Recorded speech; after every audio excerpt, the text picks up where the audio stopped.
مقید کر دیا، کئی شرطوں میں سے ایک سوال کو باندھا. کہتا ہے قل لی فی الاسلام قولا لا اسأل عنہ احدا بعدک،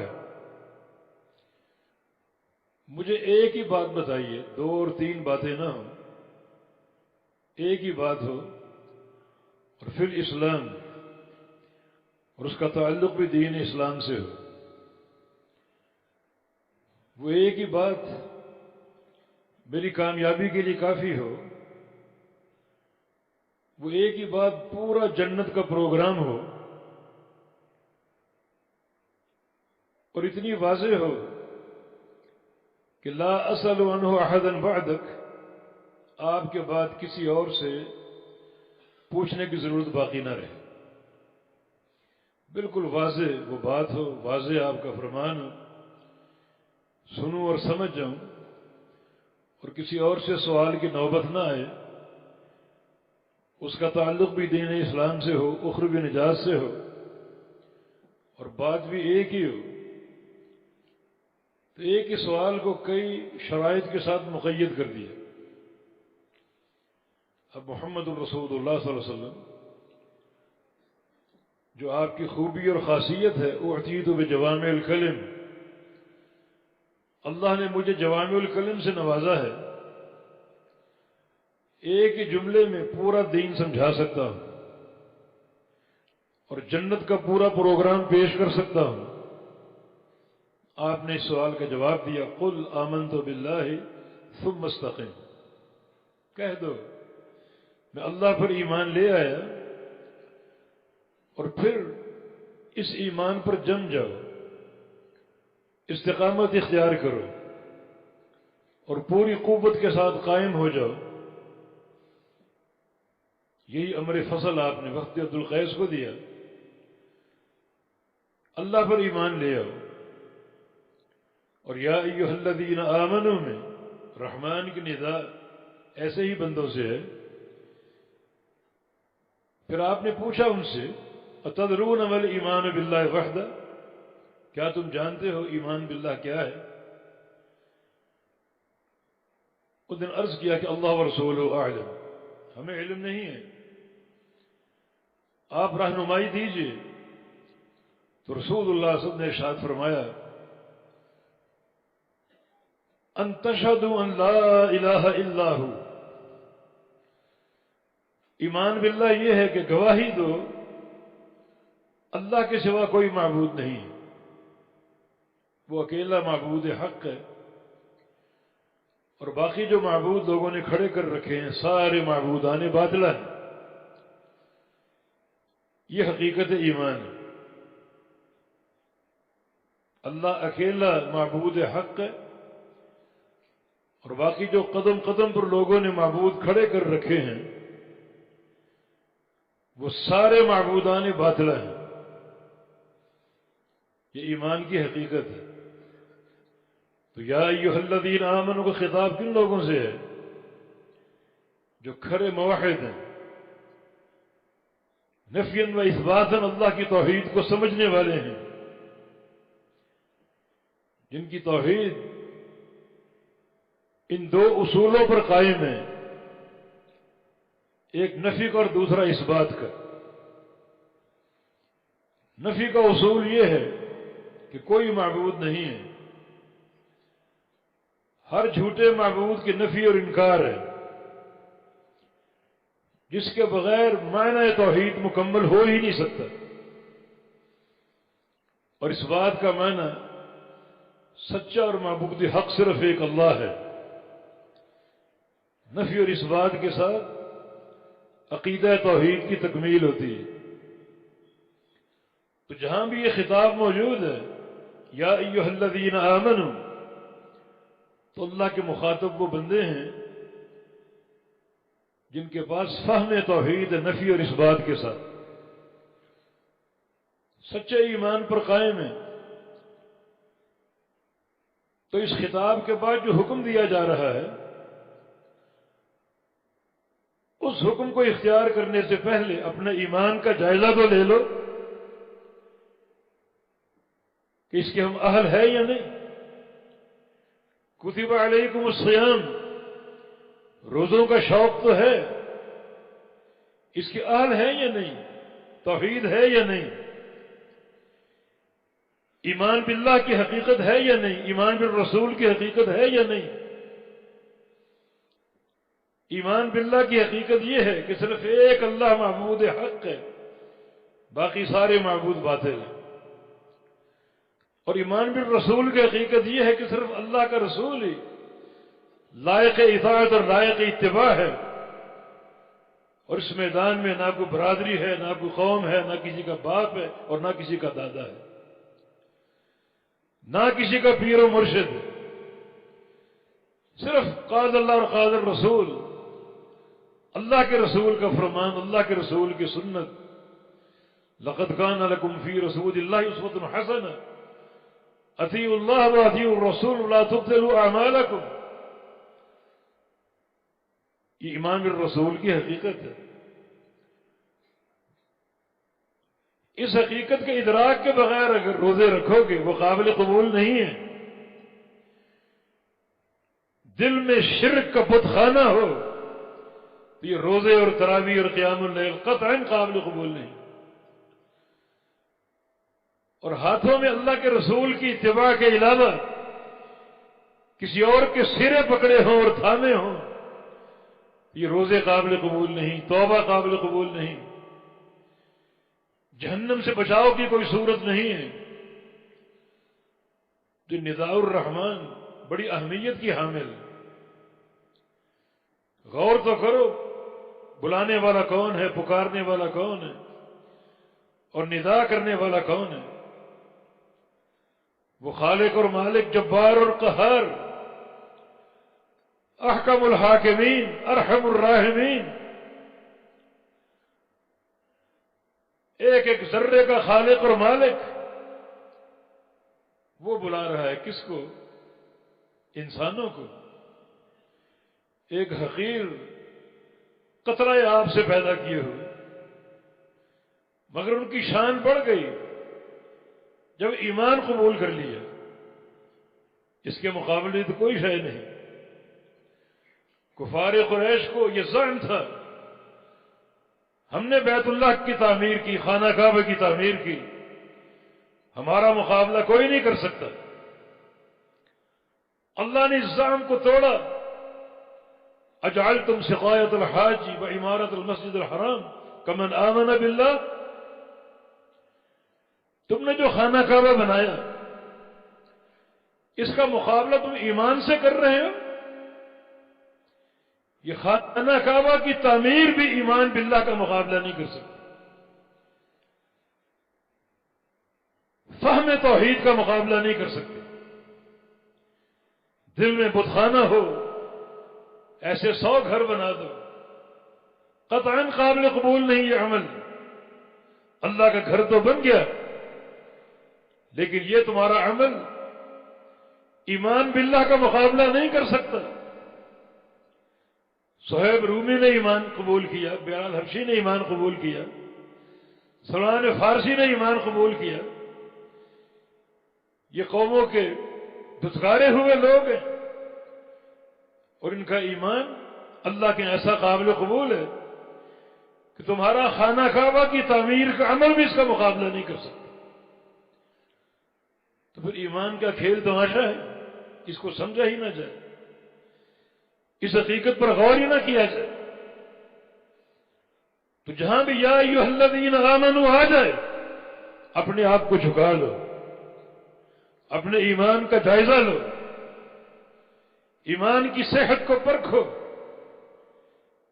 کہ اللہ تعالیٰ کے اگلے حکم کے مقابل ہیں یا نہیں، اسے اپنانے کے قابل ہیں یا نہیں۔ تو یہاں یہی ندا ہے سورہ حشر کی آیت مبارکہ میں، یا ایھا الذین آمنوا، یا اللہ کیا حکم ہے؟ اتقوا اللہ، تقوی اختیار کرو، اللہ کا خوف اپنا لو، اللہ تعالی سے ڈر جاؤ، یہ ہمارا حکم ہے۔ اور حقیقت تقویٰ تک پہنچنے کے لیے ایمان کی اساس ضروری ہے. اس کو محض تم کھیل تماشا سمجھ کے اڑانا دو. یہ مقامات بڑی اہمیت کے حامل ہیں. ہر وقت اپنے ایمان کا جائزہ لیتے رہو، کیونکہ رحمان کی ندا قرآن میں بار بار آتی ہے. بار بار دعوت ہے ایمان کو چیک کرنے کی اور ایمان کا محاسبہ کرنے کی. تو تقوی اختیار کرو. تقوی کیا ہے؟ تقوی فعل قلبی ہے. نبی علیہ السلام نے موقع فرمایا تھا التقوی ہاں ہونا. اپنے دل کی طرف 3 بار اشارہ کیا، تقوی یہاں ہے، تقوی یہاں ہے، تقوی یہاں.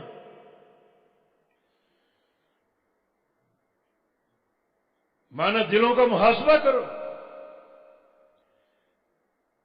دلوں کی زمین کی تفتیش کرو، کیونکہ دل تقوی کا مرکز اور محل ہے. یہ دل اگر سچے عقیدے کے ساتھ آباد ہوگا تو اس کا تھوڑا سا عمل بھی اللہ کے ہاں بڑا عظیم ہوگا. اور اس دل کو تم نے اگر برباد کر لیا تو ہر محنت برباد ہو جائے گی. صحیح بخاری کی حدیث الا ان فی الجسد مضغۃ اذا صلح صلح الجسد كله واذا فسدت فسد الجسد كله الا وهي القلب. انسان کے ڈھانچے میں ایک ٹکڑا ہے، اگر وہ درست ہے تو سارا ڈھانچہ درست ہے. پھر ڈھانچے کے سارے اعمال قابل قبول ہیں. وہ ہاتھوں کا عمل ہو، آنکھوں کا ہو، کانوں کا ہو، زبان کا ہو، ہر عمل قابل قبول ہوگا. اور اگر وہ ٹکڑا بگڑ گیا، فاسد ہو گیا، تو پورا جسم بیکار ہے. تو جسم کے اعضاء کے اعمال عند اللہ قابل قبول نہیں ہوں گے. وہ ٹکڑا انسان کا دل ہے. جسم کے سارے اعضاء میں سے سب سے پہلے اپنے دل پر توجہ دو. یہ حقیقت تقوی ہے. دل سارے اعضاء کا رئیس ہے اور سارے اعضاء کو احکام صادر کرنے والا دل ہے. اگر دل میں تقوی ہوگا، ہر عضو کو اس کا حکم تقوی پر مبنی ہوگا. آنکھوں سے کیا دیکھنا ہے، کانوں سے کیا سننا ہے، زبان سے کیا بولنا ہے، اپنے پاؤں سے چل کر کہاں جانا ہے، اشارہ دل کی طرف سے آئے گا. اور یہاں اگر تقوی موجود ہے تو سارے اعضاء کا حکم تقوی پر قائم ہوگا. اور اگر یہاں بگاڑ ہے، فساد ہے، تو دل کی طرف سارے احکام بگاڑ اور فساد پر قائم ہوں گے.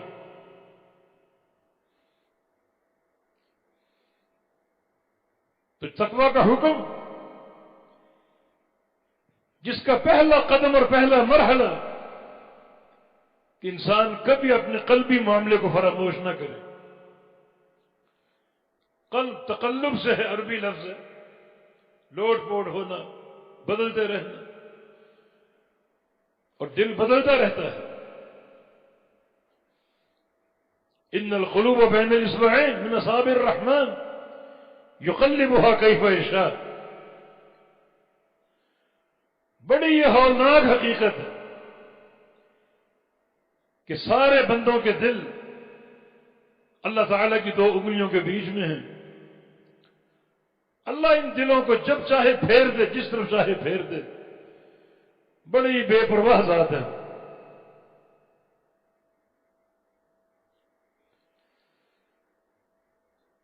تو دل پھرتا رہتا ہے. اللہ تعالیٰ سے استقامت قلبی کی دعا کرتے رہا کرو. نماز آپ پڑھتے ہیں، سورہ فاتحہ پڑھتے ہیں، جس کے بغیر نماز نہیں ہوتی. تو اہدنا الصراط المستقیم کی دعا ہے، بڑی قیمتی. ہمیں صراط مستقیم کی ہدایت دے دے. شیخ الاسلام ابن تیمیہ رحمہ اللہ فرماتے ہیں جب بھی یہ دعا کرو اہدنا الصراط المستقیم تو آپ کے دل میں دو معنی حاضر ہوں، ایک صراط مستقیم کی ہدایت کی طلب اور دوسرا یا اللہ ہمیں اس ہدایت پر قائم رکھنا،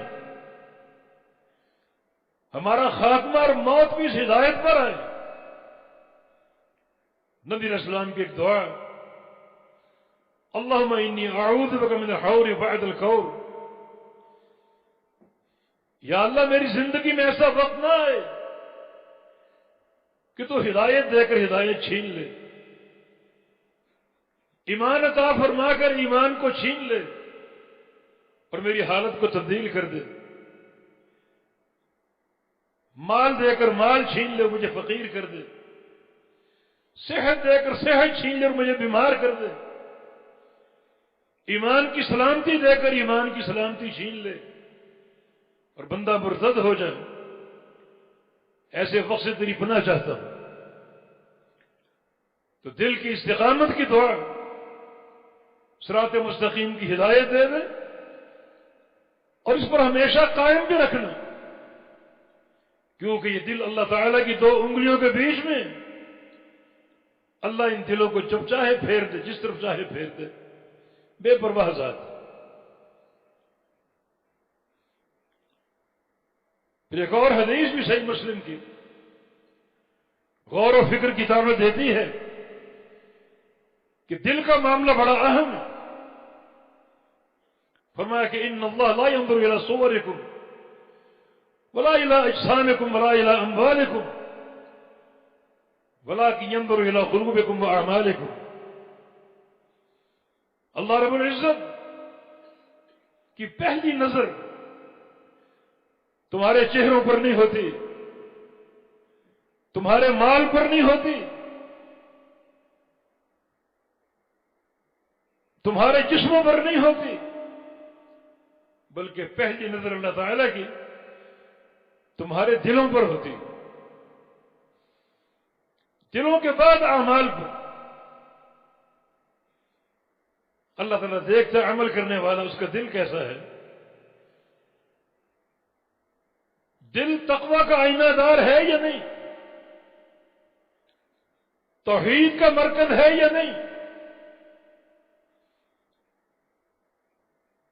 اخلاص کی بنیاد موجود ہے یا نہیں۔ باقی باتیں بعد کی ہیں، یہاں اگر ایمان موجود ہے تو اللہ کی رضا کی یہ سب سے قوی اساس ہے۔ تو اتقوا اللہ، اللہ سے ڈر جاؤ، مانا اپنے دلوں کو اللہ کی خشیت سے بھر لو۔ خشیت کسی دعوے کا نام نہیں ہے، یہ دلوں کی حقیقی زینت ہے جس کا مظہر انسان کے اعمال ہے۔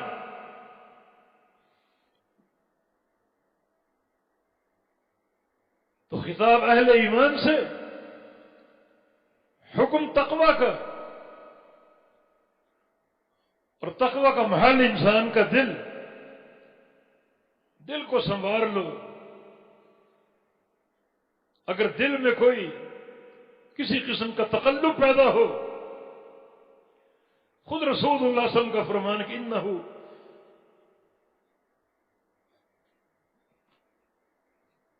لیعان علی قلبی وانی استغفر اللہ فی یوم 100 مرہ۔ کبھی کبھی میں بھی اپنے دل پر ایک غبار سا محسوس کرتا ہوں، غفلت کا غبار،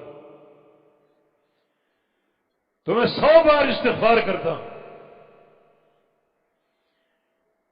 یہ محمد الرسول اللہ صلی اللہ علیہ وسلم کا فرمان، لیعان علی قلبی، اپنے دل پر غبار سا محسوس کرتا ہوں تو 100 بار استغفار کرتا ہوں۔ عبداللہ بن عمر کی روایت ہے، ایک مجلس میں اللہ کے پیغمبر تشریف فرما تھے، اچانک ایک جملہ آپ نے کہا اور کہتے ہی کہ استغفر اللہ الذی لا الہ الا هو الحی القیوم واتوب الیہ، استغفر اللہ الذی لا الہ الا هو الحی القیوم واتوب الیہ، پڑھتے جا رہے ہیں اور میں گنتا جا رہا ہوں۔ اس مجلس میں آپ نے 100 بار یہ جملہ کہا، رب تعالی سے استغفار کا، اور استغفار کا بڑا قوی جملہ ہے یہ۔ نبی علیہ السلام کا فرمان ہے کہ جو بندہ 3 بار یہ جملہ کہہ دے اللہ تعالیٰ اس کے سارے گناہ معاف کر دے گا۔ وَلَوْ فَرَّ مِنَ الزَّحْفِ، چاہے وہ میدان جنگ سے بھاگ کر آ گیا ہو۔ میدان جنگ سے بھاگنا کبیرہ گناہ ہے، ان 7 کبائر میں داخل اور شامل ہے جن کا ذکر ایک حدیث میں، اور جن کا پہلا گناہ شرک ہے۔ تو فرار من الزحف، جنگ سے بھاگنا، دشمن کو پیٹھ دکھا دینا، بزدلی کا مظاہرہ کرنا کبیرہ گناہ ہے۔ فرمایا اللہ تعالیٰ اس جملے کی برکت سے، اس استغفار کی برکت سے اس گناہ کو بھی معاف کر دے گا۔ رسول اللہ صلی اللہ علیہ وسلم خود فرما رہے ہیں کبھی کبھی ایک غبار سا محسوس کرتا ہوں تو 100 بار استغفار کرتا ہوں۔